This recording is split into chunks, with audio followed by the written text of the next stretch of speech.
All right. Well, week 2, welcome back. Jazz, we had you a little bit last week. Tory Taylor and Jazz will be the feature of tonight's show. Um, I convinced Lon that he didn't have to say anything. So I'll just, again, for anyone who's watching this after the fact, uh, just say thanks for joining, for being a part of the Iowa Way, and for contributing to the program. I'm sure these guys are thankful as well. I won't make them say their thanks to you guys, but obviously from a former guy who would have loved to have been in on something like this, this is cool. So hopefully we can have another entertaining conversation tonight as part of the perks for you being a part of this. And we're excited. Tori, first off, I just want to, like, how did you Hollywood out of the first one of these when Jeremiah and Luke and Drew were gone? Um, I had a leadership meeting at Coach Ray's house. Mm. So, yeah, I was there for dinner.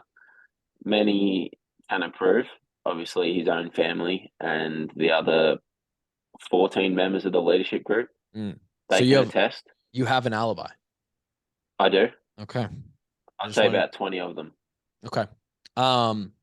Learned a lot, actually, that night. Coach Ray's son might be the smartest kid I've ever met in my life. Really?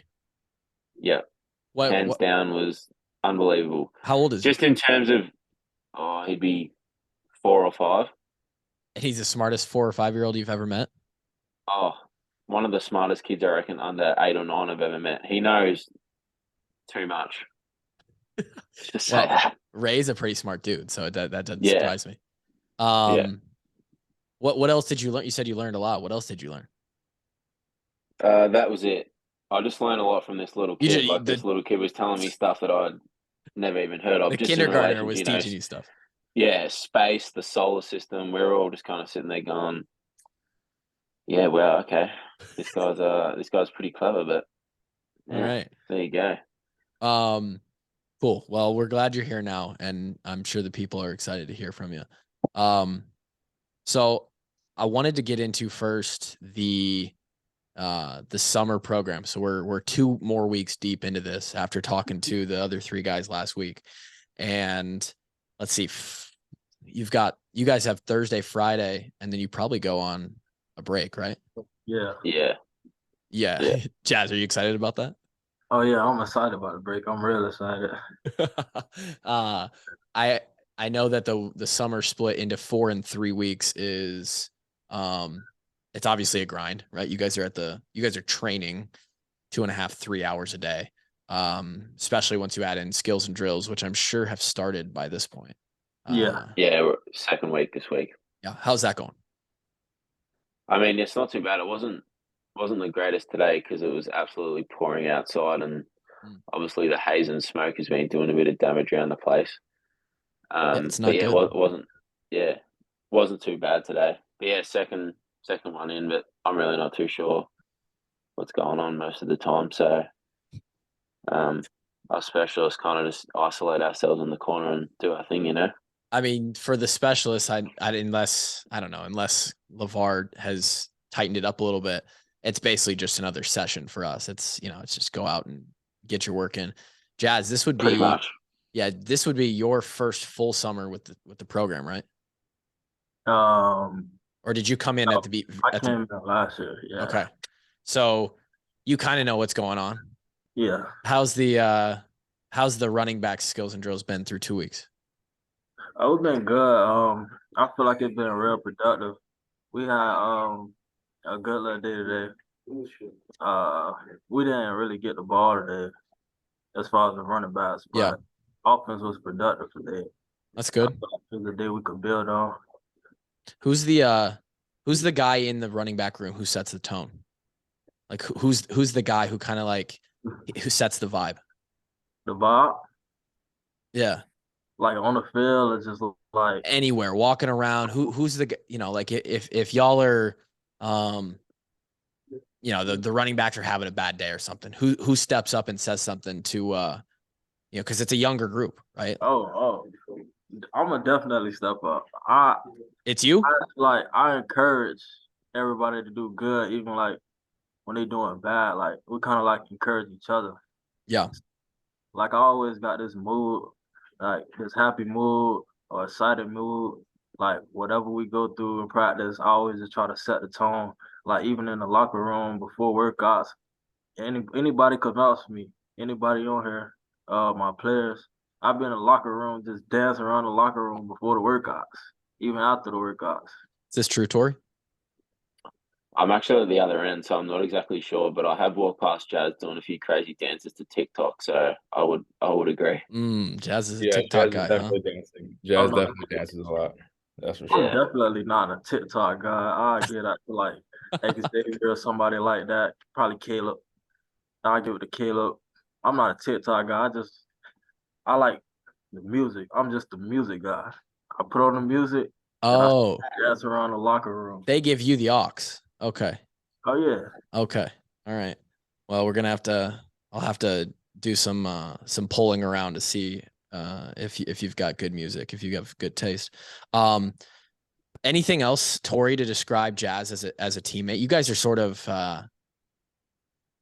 there's a dichotomy between you two, as you are like damn near my age, Tori, and Jazz is just a young guy. So what is it like? What is Jazz like on the team? What kind of teammate is he? And what are the best qualities of Jazz Patterson? I think kind of like he said, you can kind of see that there's what I really like about the running back room is obviously they're young, but they're confident as well. And they've kind of got that swagger about them, which I think that you really need, I guess, playing college football in general. And, we obviously lost Teagood a couple of years ago and Ivory, Kelly Martin. And it's kind of like, well, who's going to stand up next? But I feel like you really saw that with Caleb probably early last year. He really kind of came onto the scene during camp. And then, Jazz, whenever he got his chance, really made the most of it, especially in the bowl game. I know we were kind of sitting down in the corner and it was like, wow, like holy shit, this kid can play. So it's been good to watch. Was that, Jazz, something that you had concerns about at all, or are you the kind of guy that just gets in there? It's just like, it's just football. Oh, it's just football at the end of the day to me. When I first got in the game, probably my first game, I wasn't even nervous. It was just like regular. It's like what I'm about to do. Man, Hey, in my head, I'm like, they give me a crease, they give me an open lane, I'm gonna take it somewhere. Distance, I'm gonna take it somewhere. I like this. You need a T-shirt that says "I'm gonna take it somewhere." I think that might do some merch sales. That hypes me up a little bit. I'm getting pretty excited. We're not too close, or not too far away from the season starting here. You guys, once you get to the middle of the summer, it's the countdown sort of starts to begin. Going into this year, Tori, your final season as a Hawkeye. Yep. How many seasons have you been here, by the way? Is this your 5th season? No, this is my 4th season. Thank you, Tyler. I know I'm old from an age point of view. How old are you actually? From an experience point of view, I turned 26 on the 7th of October. Oh my God. It's amazing. Which is kind of funny because some people think that I'm turning 26 in July because that's how I would have originally wrote it out when I probably first got here was 7/10/97 because that's how I would write it in Australia, but it's actually 10/7/97. So it's, long story short, it's October the 7th, 97. So I turned 26 this year. I think, man, I would have to go back. I think you're gonna be the oldest player to play a season for Iowa ever. I think you're gonna have that record. Probably. Yeah. Oh no, because Sleep Dalton was older than me. He was probably 28, 29. No, there's no way he was. Yes. Yes. Oh my God. No, he was. He was older than me. And Jazz, you're what? Are you still 19? I'm definitely still 19. There's almost a decade between you guys. Yeah. It's kind of crazy because the new freshman this year, I'm like 7 or 8 years older than the majority of them, which is crazy. James Daniels, when he came in, I don't know if he graduated high school early or he was just he was a year ahead. He came into the program at 17 years old. So you would have almost been a you might literal, have one of those, honestly. Yeah. Yeah. So it's interesting. Being the old guy, do they call you grandpa or dad? They used to call me dad. No. They Yeah, don't? that's because you got no hair. But no, I don't think so. I don't think anyone's called me grandpa or dad before. Okay. Um, that's unfortunate because I was kind of hoping they did. The specialist room's clearly either scared of you for some reason or they're just I not as don't think so. funny. I hope they're not. But no, nobody really makes fun of my age. I mean, people will say, "Oh, what? You're 25? That's crazy." But no, nothing too untoward, which is Okay. nice. Um, what is the advantage, or maybe you don't feel like you have an advantage because you weren't around American football your whole life of being the old guy? I would say one thing that probably works in my favor is just really just general maturity and life experience. I'm sure other guys will attest to the fact that I am probably pretty immature at times with things that I do and say, but from a life point of view and generic point of view, it's kind of nice having probably experienced more things and obviously have being older than other guys, and just having that I guess stronger sense of maturity obviously helps. I guess with dealing with adverse situations. Not that you really encounter too many, but when you do Sure. it, oh, it's just I've been there, done that. I kind of know what to do here. Yeah. I would say that's also having been through those years already. I would say that's a big advantage being still in the program. Yeah, for sure. Jazz, what is Tory like as a teammate? Man, Tory is a great guy. He just, I don't know. I love his accent. Well, yeah, right. I I, I love his accent, but he's like a leader. Like he don't say too much, but when it's time for something to be said, he's the one that's gonna say it. Like, and he's not gonna sugarcoat it. Like yeah, he's gonna tell the real deal. and it counts. It counts. Yeah, we had a couple of those when I played as well. Who else steps up as an older guy or older guys that the young guys like you, Jazz, look up to on the team? Who's that guy? I would say guys like Joe Evans, Logan Lee, Noah Shannon, Jay Higgins. You know, like guys that have been in the program for a while. Mhm. Guys like that. There's many more. I can't remember off the top of my head. You just named a bunch of defensive guys. I mean, we just look at them all as leaders.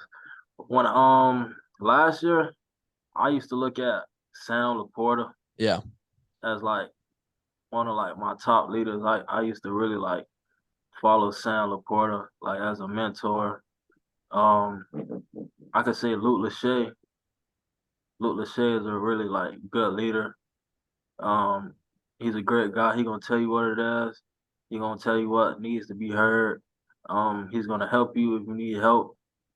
So like whenever you need something, you can just ask Luke Lachey. I mean, he's gonna keep it real. So I I can say, think I think with the transfer Eric and Luke, I think the fans and everybody else on the outside are pretty excited to see what the tight end room does this year.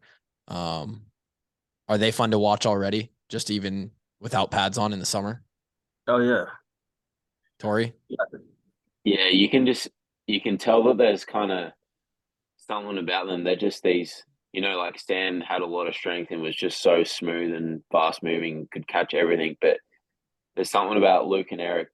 They're just two big guys. Sam was a big guy, but Luke and Eric are probably, I don't know, a couple inches taller. Yeah. I don't know the exact measurements, but they're just two big guys getting around. And I mean, Luke's one of the nicest guys you'll probably ever meet in your life. And it's I don't know whether this should be said or not, but it's kind of a common question around the locker room. Or who would you let date your sister? And it's usually Luke Lachey is the first one out of people's mouths. He's the guy, huh? Yeah, he's just a man, like just a really good guy. And like Jazz said, probably doesn't really say too much, but when he does, it's people listen. And yeah, I'd say Nico is certainly one of those as well.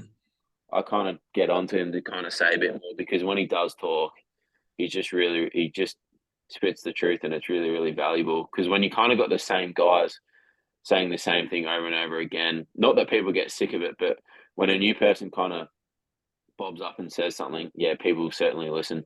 Yeah, 100%.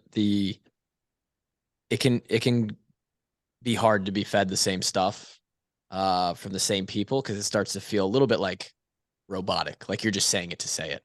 Yeah. I find leadership, specifically vocal leadership, really interesting. Something that I struggled a little bit with early on. Mouthy guy myself, like to talk, specialist, long snapper. And that was a tough thing for a while.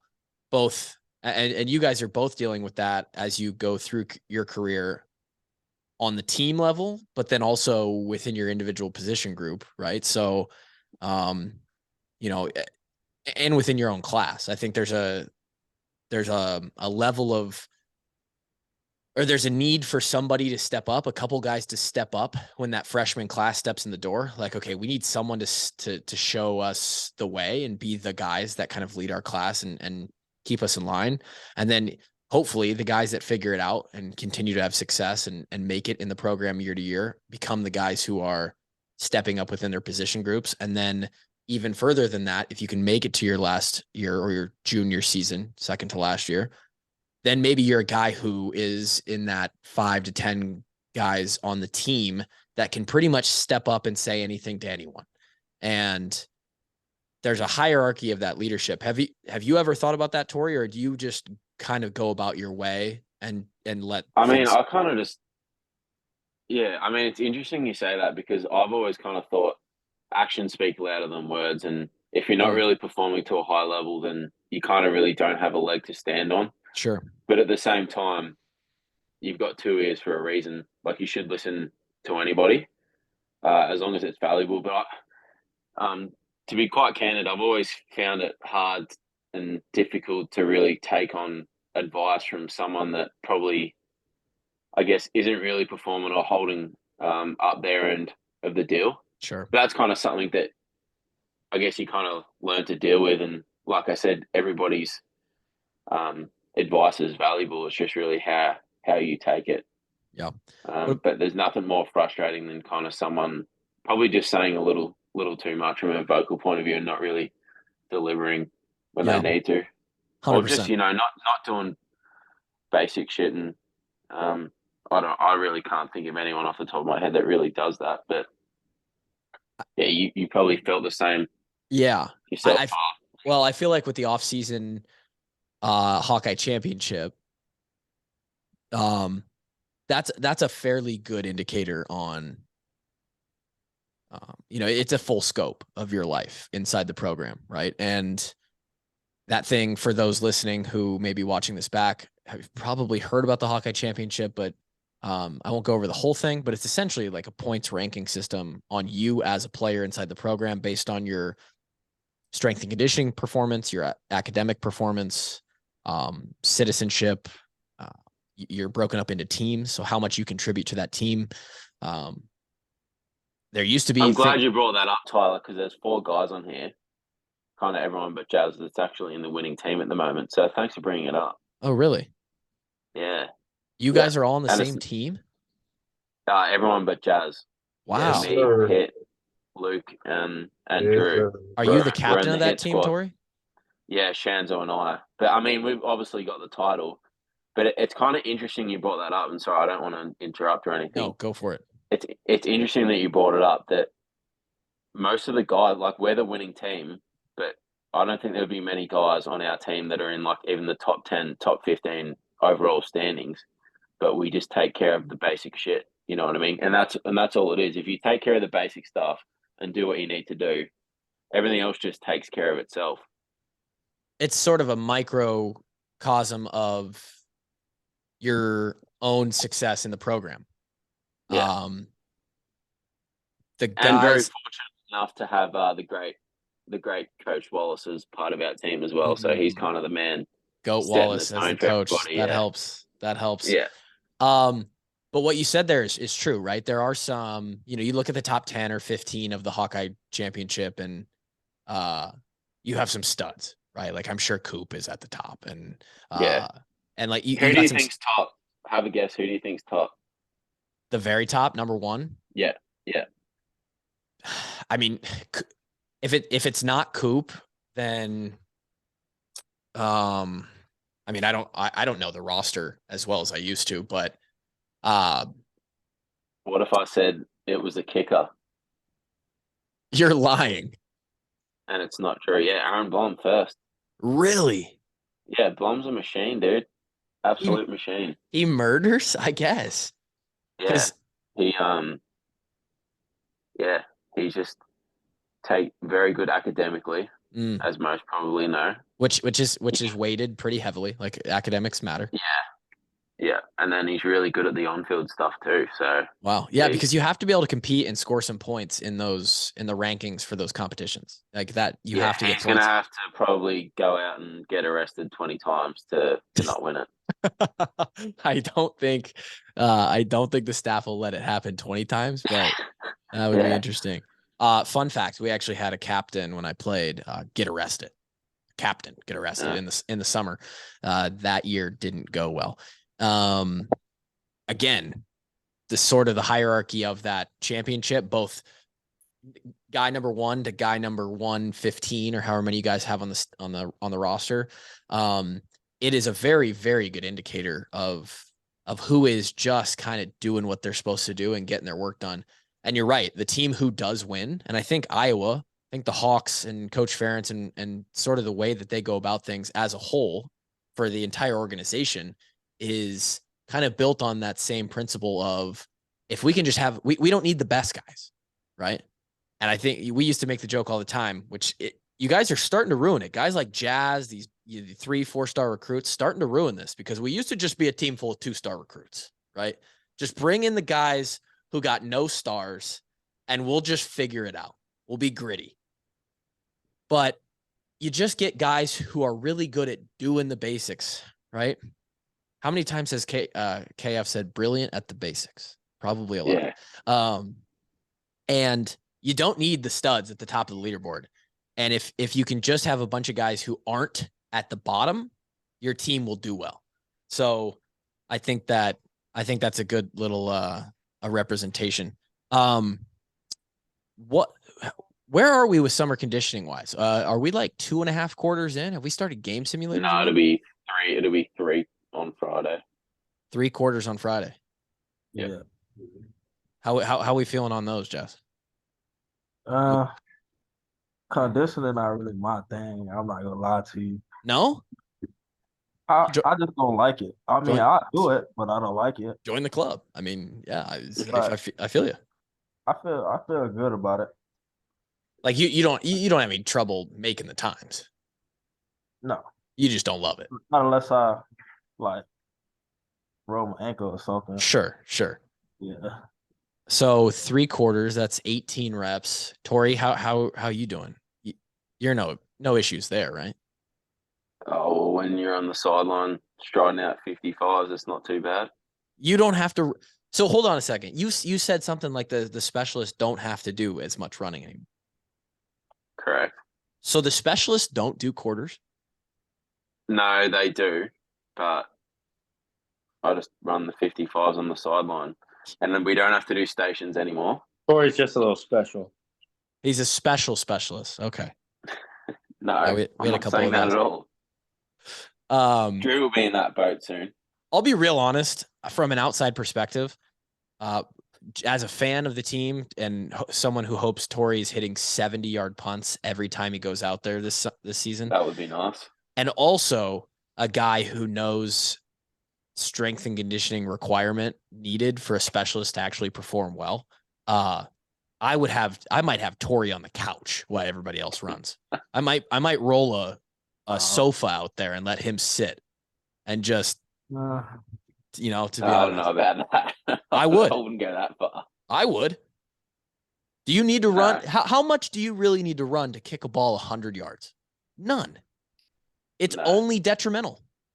And I hope Coach Ferentz does watch this back. Coach, talk to Ray. I'm just putting in a good word for the specialists. They don't need to run. It puts them at risk. Make Luke run, actually. He needs to run down the field and make tackles. Sorry, Luke. So 3 quarters, and we have not started game simulators. Is that just in July? That's just in July, which is it's kind of like the game sims aren't too bad, but You think so? it takes forever. Like It you're out does there take for so long. It's just like boring. It's just like, come on. Well, it's kind of like I a want- game, though. You know. Yeah, I guess. So halfway through the summer, what are the plans here for this 4th of July break? You gonna sit back and relax? You gonna light some fireworks, Jazz? What's the plan here? Oh man, I wanted to go home, but you know, It's a long way home. my summer class just started Mm. yesterday, so What are you taking? in-person class, contemporary environmental issues. Yeah. Yeah. I never took that, but I had plenty of guys who did. Tory, you're obviously not going home. You get home. You have to come. Actually going out to San Diego to see. Do you remember Big Connor Capasak? I do. Yeah, going to see him, and I don't know whether you know Nick Novak. He coaches a few college and NFL guys out there, so I'll go see him a couple of times as well. So that'll be good. Train a little bit. Nick actually, he contacted me because he's doing the XFL stuff. Yeah. Contacted me trying to get me to come out for the combine before the draft last year or whatever. So yeah, that would be sick. I bet the balls fly far in San Diego. In fact, I know they do because their punter had like a 62-yard average or something last year. San Diego State, or maybe that was somebody else. Yeah, no, you're right. A Razor. He was kicking bombs a couple of years ago. Yeah, insane. What is speaking of home, Jazz, what are the 3 things you miss most about Florida? I have to say my mom's cooking. Okay. Jet skiing. I like jet skiing in Florida. Okay. Probably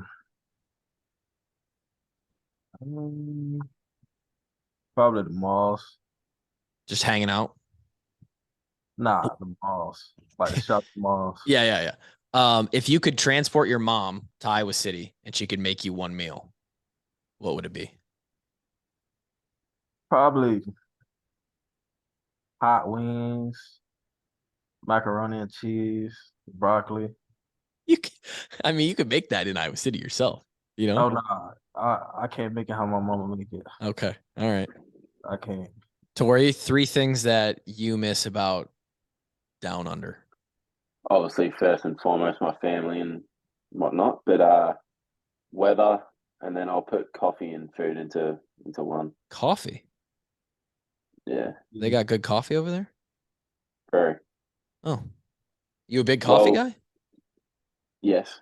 You drinking like a pot of black coffee every day? You got one brewed up in the special teams meeting room? Okay. No, not quite to that extreme. I listened. I enjoy coffee.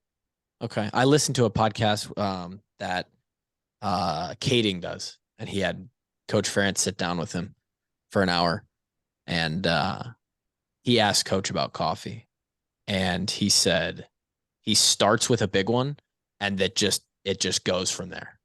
And I think it was funny you say that, because literally today in the lunch line, we were talking about how many coffees a day do you think Coach Ferentz has? Because every time you see him, he's got one in his hand. He's always got a coffee. Yeah. He walks into that morning meeting and sets the Starbucks cup down on the podium. Yeah. Yeah. Yeah, literally. Yeah, It's time. Yeah, he'll do it forever. When he retires, whenever that happens, he's gonna still go get a Starbucks coffee and probably just like talk game plan to this constituents of the local Starbucks. Get his little note sheet out. Just write down stuff. I love where coffee. did you live, or where does your family live in Australia? They're from Melbourne, so about 45 minutes an hour south of Melbourne, which is southeast Australia. So, Yeah, it was certainly hard moving from, I mean, probably similar to Jazz, and I don't know whereabouts he is exactly in Florida, but moving from basically you can see the beach from my house to be able to move from there to the middle of nowhere was a little bit daunting. But yeah, to answer your question, Melbourne, Australia, about 45 minutes south. Is that in between Brisbane and Sydney, or is which one's in the No, middle? Brisbane's kind of up north, and Okay. then Sydney's in the middle, and then Okay. Melbourne's Melbourne's down below. the one below. Okay. That's all I know. That's literally my extent of my knowledge about Australia is those three cities, and that's it. They're like 4 hours apart from each other. No, to drive from Melbourne to Sydney is probably 10 to 12, and then another, same again to Brisbane. Oh my My God. brother lives in Brisbane, and sometimes he'll drive down if he's got extended time off, and it'll take him a day. That's insane. Yeah. The give me the quick version. I mean, it doesn't have to be super quick, but give me like a Cliff Notes version on how the way I heard it, LeVar came over there, right? And sold you on Iowa City. Yeah, pretty much. So I joined Pro Kick in the middle of 2019, kind of started talking to Iowa. It would have been probably September, October, so kind of pretty quickly into it. And they kind of mentioned Iowa, and I said, I've never heard of that. I'm not going there. What was your familiarity with the U.S. in general, like at all? I had a pretty strong understanding of the US, but certainly not. Like I don't know anything about like Idaho, Nebraska, Iowa. Anything in the middle, sure. No, I never even I'd heard of Chicago, and that was about it.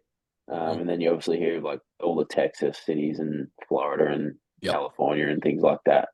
The major populated cities, New York and whatnot. But Coach Woods came out in January 2020. And I should go back in October. He watched me punt on FaceTime, and I remember I'm driving to the field where the workout was going to be, and it's like torrential rain, and like blowing its tits off, and I'm like, great, like what a time to do it. But actually punted okay, and that was kind of the first time I'd met Coach Woods. Okay. And it was over FaceTime. You did a FaceTime workout. Pretty much, yeah. Wow. And so can you tell me, like, what is Pro Kick? Is it specifically an organization that you kind of it's like Cole's Kicking or something like that, where their sole goal is to get you into the US on a football team? Or is it also, do they have their own teams, or I'm confused? No, I'd say it's a little bit more unique in terms of Cole's. Like Cole's kind of guys just kind of go there and I guess pay their way and chart and whatnot and try and make their way up. Whereas Pro Kick is basically helps transition guys from Australian football who've been kicking the ball their whole life and punting the ball around. Basically helps them with a transition from Australian style punting essentially, and then it helps with the conversion to American style punting. So the Australian football is a lot bigger. It's a lot more round. The sweet spot's a lot bigger. So it's a lot easier to hit nice balls, whereas the American football is a lot smaller. So you kind of have to change the whole mechanics of it all. So that was certainly really, really difficult and really, really frustrating at first, because I'd always been a relatively big, I guess, punter of the football. Sure. But then they just weren't coming off nicely at all the first probably 2 or 3 months. And it's like, is this really for me? But then you kind of just hone in on a few things and you really just start to find your rhythm. My coach is really good in the sense that I'm kind of one of those guys that's never really been about technique. It's just about feel. He's just like, just catch the ball and hammer it. You know what I mean? Like, don't do anything else. You know what I mean? Just put it in the right spot and swing away. Catch the ball, that's kind of always, hammer it. That's kind of always been my mindset, is just I never really like to be too technical, because then you're worrying about too many things. Yeah. Whereas, everybody's different. Like guys, Baker's the complete opposite, Yeah. So. Baker's like he's a machine. But again, like what's worked for him doesn't work for everyone, and what works for me doesn't work for everybody. So everybody's different. But to go back to the original question, Coach Woods came out in January 2020. So he got there on a Tuesday, and left on a Friday. So he was there for pretty much 2 whole days. And it's a funny story. I was originally told that Coach Woods was getting there on the Tuesday evening. And so I was working at the time. So, and they ran an optional session on Tuesday. And I said, well, I want to make sure I can get to the Wednesday one. And like I said, I was working at the time. So I was working on Tuesday, and I worked Tuesday, and my coach rings me and he's like, where the F are you? I said, I'm at work, mate. What are you talking about? He's like, your coach is about to be here. And I was about an hour and a half away. Like, I was a good half an hour from my house, like south, and training was about an hour north. So I'm like, well, I'm an hour and a half away. And he's like, well, your coach was just here, blah, blah. And he's like, you know what? Like, maybe we'll just send someone else there. I said, like, mate, I didn't know. I said, of course I would have given up work to come do this. Like, if he's here, like, I know he's here to see me. But anyway, I went there on the Wednesday. Thankfully, like, again, had a pretty good day. It was nice weather. So, yeah, I think it was probably pretty eye-opening to Coach Woods. Because, I mean, when he came to see me on the Wednesday morning, I probably hit 50, 60 punts, maybe even 70. And then that was Wednesday morning. And then we actually had proper practice or training, as we'd call it, on Wednesday afternoon, and probably hit another 40, 50 balls. So Coach Woods kind of saw that, I guess, the volume we were kicking. Yeah, it was probably pretty eye-opening for him and his wife, Megan, too. Definitely. Because now, do you ever hit, what is that, over 100 balls in a day? No. Not even close. I mean, when I first got here, I used to kind of just go out and hammer as many balls as I wanted to, but you kind of just quickly learn that your body just can't really take it anymore. Yeah.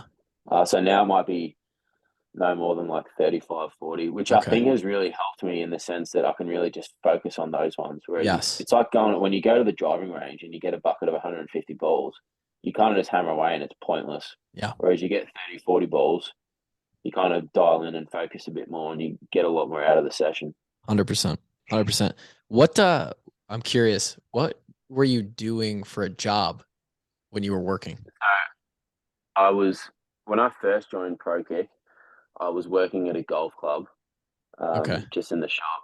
And then I was like, well, this isn't really like going to help me financially. Like, I need to be working a little bit longer hours and a little bit more often. Mm-hmm. So I moved over to construction, and then I was working construction Monday, Tuesday, Thursday, and Wednesdays, but I would drive about an hour, depending on where I was working. Sometimes an hour and a half, and I'd have training on Wednesday, Friday, and Sunday, and then I'd go to the occasional Tuesday one if I could get work off. You were grinding. Yeah, it was a big commitment, but it was also fun, because there's so many guys like in the same boat as you. Just like, holy shit, like, can't believe we're doing this. Like, we're all going overseas, and they're all guys I still keep in contact with. Yeah. Close buddies. It's crazy how many Aussies are over here, like, just absolutely crushing. Jazz, don't worry, I didn't forget about you. We're just trying to get through this story with Tor. I mean, he could just talk all day. Says you. Did you, from your perspective, because I bet Coach Woods was probably like, oh man, we got to get this kid. Like, we need this guy. Was there any other option for you? Was there any other schools that Pro Kick was trying to hook you up with, or was it on your end a similar thing? Like, I hope Iowa wants me. No, I'd kind of spoken to, I won't mention other schools, but I'd kind of spoken to other schools previously. And I would say just in general, I thought they were probably bigger schools, and they were, like, some of them won national championships and things like that. Some of them were playing in front of 100,000 every week. So that to me was kind of very attractive. And then when they kind of thought a couple of those things fell through, like what a lot of coaches like, don't want to give a scholarship to a specialist, let alone someone that they've never seen before from another country. And then, like I said, Iowa came to the party, and I was just like, I ain't going there. Like, sorry. But then I kind of just thought about it more, spoke to Coach Woods, and I mean, you know what Coach Woods is like. He's just a good, honest dude. I was going to say, Coach Woods really made the sell then. Yeah, pretty much. Yeah. And awesome. I was kind of lucky that Sleep Dalton was here as well. If Sleep Dalton hadn't have been here, I'm not sure whether I'd be here, honestly, just because I had 1,000. I probably annoyed him with so many questions. I just had 1,000 Yeah. questions to ask him, but he Wow. was really, really nice. That's Answered everything. That's a lot of, there's a lot of like little coulda, shoulda, woulda in that story of like, if Sleep Dalton was here, if coach would have come out like a month or 2 months later and COVID would have hit and he wouldn't have been able to travel Well, to yeah, Australia. I was meant to have a visit in April, but couldn't come because of COVID. Yeah, that's nuts.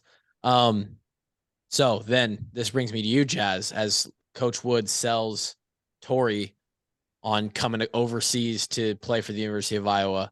I think am I correct in that Coach Betts was on and he was the one who recruited you? Yeah. So what was it about Coach Betts and the Hawks that got Jazz up to Iowa? Oh man, he was just like a genuine person, and he from where I'm from. Yep. But like it made sense. He was just genuine. He was real to me. He told me I would get the opportunity to showcase like my talents. And when I came up here on my visit, like everybody was showing me love. I wasn't even on the team yet. They didn't Yeah. even know if I was gonna commit to Iowa. But everybody was just like, they was so nice, like it seemed so genuine. And I came to the Penn State game when they beat Penn State in 21. Oof, that's a good sell, huh? The environment was crazy. Whew. Like I'm like, I think this is where I want to be. The coaching staff probably walked away from that one like, well, we can check that guy off the. Anybody that was here on that's funny. That game, those are the games that like really sell people. It's funny. There was a game right before my class came in 2013 and in 2011 or 2012 that happened just like that and got like a ton of guys from the group that was there on the visit that day to sign. It really, when you see Kinnick at its full capacity like that, it's special. Like obviously we're biased, but it's hard to imagine. Like I played in the whiteout in Penn State. I played in the Big Ten championship. Kinnick at night, top 5, top 10 matchup like that. It's just as good. It's wild. Man, my ears was ringing. I'm not gonna lie. So loud. It was so loud, man. When Nico scored that touchdown, it was crazy. Oh It got so crazy in the stands, bro. I'm not gonna lie, bro. That right there, that game is sealed it. It sealed the deal. Yeah. Yeah, it's pretty sick. You mentioned Nico earlier too, Tory, and I forget that he's still on the team and he's old as hell too. He's probably like he's 1 year younger than me. Yeah. That's Grandpa Nico. Yeah. Yeah. He's I feel going back to the leadership thing, I feel like Nico is kind of, maybe I'm wrong. I know he likes to clown with the guys he's close with, but I feel like he opens his mouth and says something on the field and like pipes up. You probably listen to that guy too. Yeah, 100%. Yeah. You don't really mess with Nico probably. Can't wait to see him score touchdowns this year. That's awesome. That's all. I love hearing the stories of how guys get here because it's two different backgrounds and now you're on the same team, going through the same stuff, eating the same meals. Gray's put on any banger meals lately? I mean, they're always just consistently good. Yeah. You know what I mean? Yeah. I love Gray's. Can't go wrong. You know, I go to Gray's like when we get our black card. Yeah. I like the chicken lips. Mm-hmm. It's like it's pizza. I don't know what it's like buffalo, like it's like something with like buffalo sauce on. Yeah. I just like it so much. And then and they're just good people too. I was gonna say there's nobody better than Pete and Kim, right? They're great people. No. So I went to Bo Bauer's wedding, teammate of mine. I don't know if you know Bo Tory. He was a linebacker in my class a couple weeks ago, about a month ago, actually. And Pete and Kim catered the wedding. So if either of you stick around Iowa after you're done playing and you get married, they can do the food for your wedding. Just write that one down for later.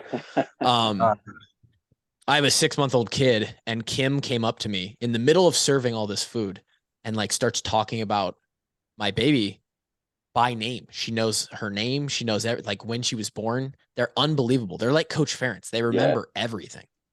They're just like, it's insane. Nobody else does it like them. No, just great people. Really looked after my family when they came as well. So yeah, Really? they That's yeah, awesome. it's funny, they were, when I went back home to Australia and a month ago, my granddad was, when I saw him, he was wearing the Grays hat. So Oh, I hell can't yeah. remember. That's Yeah. amazing. So they loved it. That's incredible. What I want to go back to the coaches real quick. What's the biggest thing about Coach Woods? I just saw, and it's just some Twitter thing, but I just saw like the top 10 coaches in the country ranked or something, right? And Coach Woods, like Saban's first or whatever. I don't know what the things are. Coach Woods is number 6 on the list. And Coach Parker is number 10 on the list. So 2 Iowa guys in the top 10. What is it about Coach Woods in your eyes, Tory, that makes him special as a coach? Probably his ability to connect with players and just lets people be themselves, which I think is probably the most important thing. Because if you can be yourself, you can just, first and foremost, you can just play freely. Mm. And I think guys just enjoy his enthusiasm. Don't get me wrong, though, drives us all mental sometimes. Yeah. But he's just a really, really good, honest dude. And just a good person, first and foremost. Sometimes I think just even putting the coaching to the side, yeah, he's a great coach, but yeah, great person, first and foremost. Yeah. We actually got to interview on our podcast Coach Betts a few weeks ago, and he was fun to talk to. So I can only imagine, Jazz, what it's like to sit in the meeting room with him. What do you take away every time you walk out of that room from Coach Betts? Oh man, it's real fun in the meeting with Betts. It's just like he be about the business, about the details, but at the end of the day, he could sit around and joke with us and like talk to us as if like we one of his own. Yeah. Like he always give us like points of life, like little points in life, what you should do, what you shouldn't do. It's not all about football with bets. It's about life, like grooming us is like to be man. That's what I like about him. That's big. He's like a father figure. Yeah, he's yeah. I think that comes from Coach Ferentz as well, right? Being men more than football players, because sadly, even if you both have decade-long careers in the league, you are going to be a man, and just a man, longer than you'll be a football player. So that becomes important. Trust me. And I do think that there's something about that family feel that I glean from both Coach Woods and Coach Betts. That's just like, man, it's like, they care about you. They like to have fun, but they always hold the standard of the shit that you have to get done.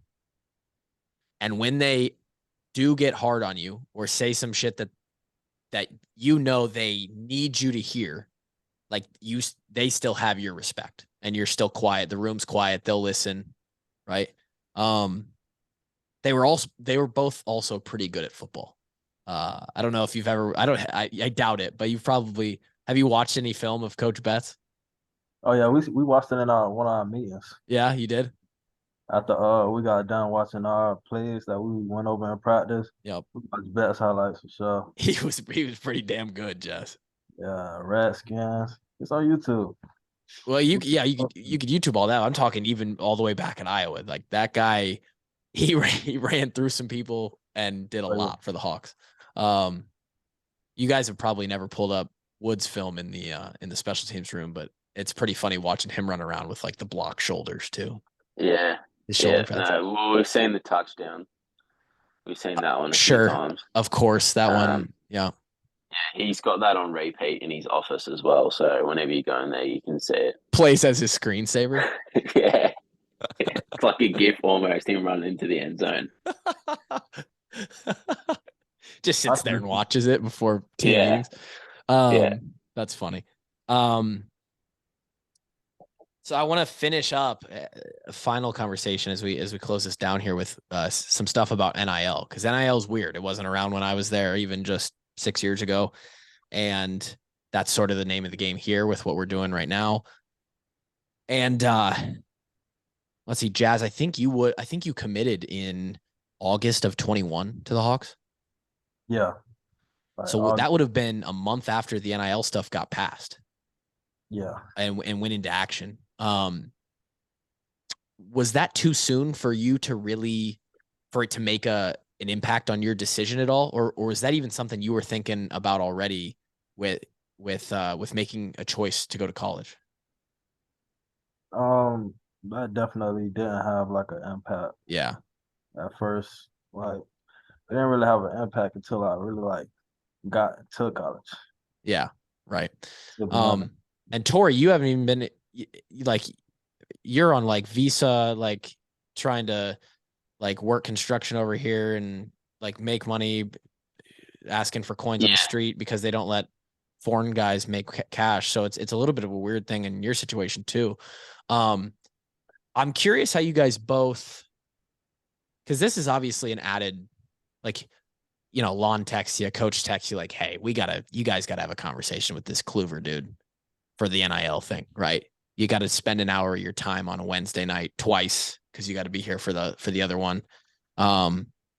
It adds to your schedule, right? It adds something else to think about as a part of your career as a student athlete, if you choose to kind of pursue NIL opportunities, right? Obviously in the summer like this, it's a thing where you have a decent amount of time. You don't have class. You're not in the middle of a season. So you can still fit things in like this without it really crowding your schedule. But Tory, how do you, and I know you've done a lot of work with the Every Kick Counts and several other things. How have you worried at all about I need to focus on the school, I need to focus on the football first and then where I can fit it in? Or how do you manage that? Is it a process? I think the biggest thing is just letting it come to you. Okay. Not going searching for it.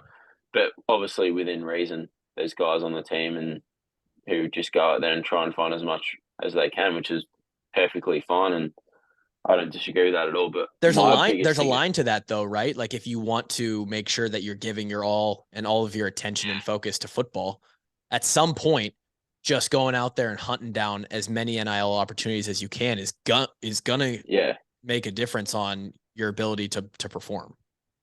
Yeah, and I think there's nothing wrong with having, like, I've had conversations about it with people as well. But more so to your question, I think the thing with NIL is if you start worrying about that too much, you forget what actually got you there in the first place. And it's interesting you bring that up because I kind of had a conversation with someone about that probably back in January.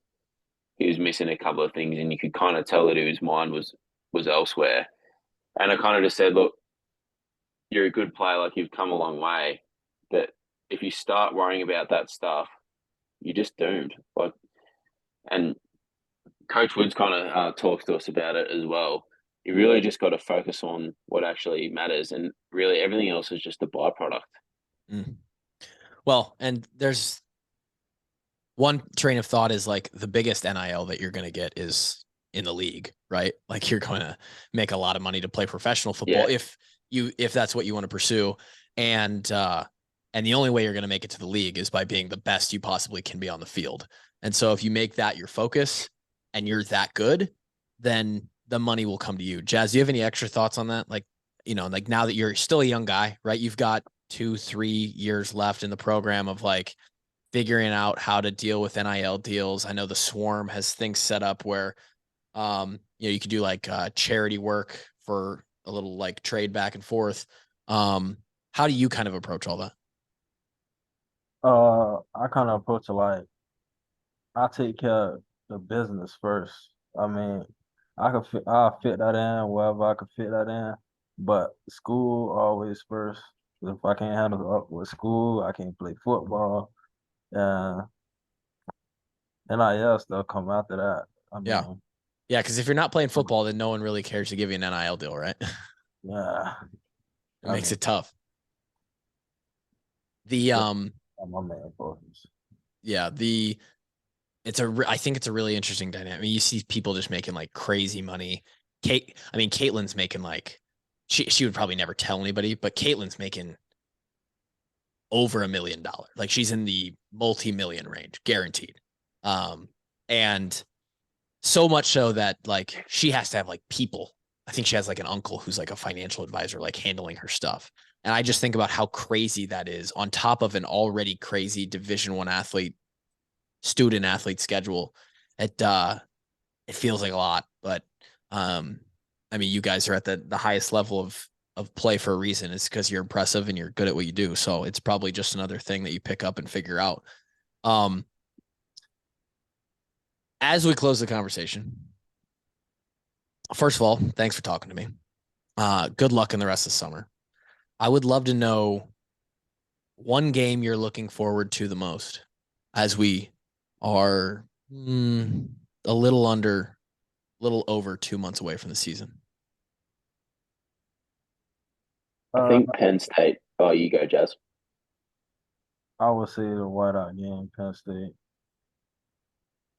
It was announced at like a 7 you guys got the night game whiteout against them. Yeah.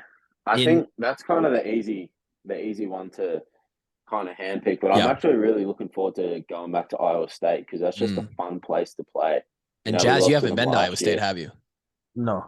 You're gonna love that environment. Yeah.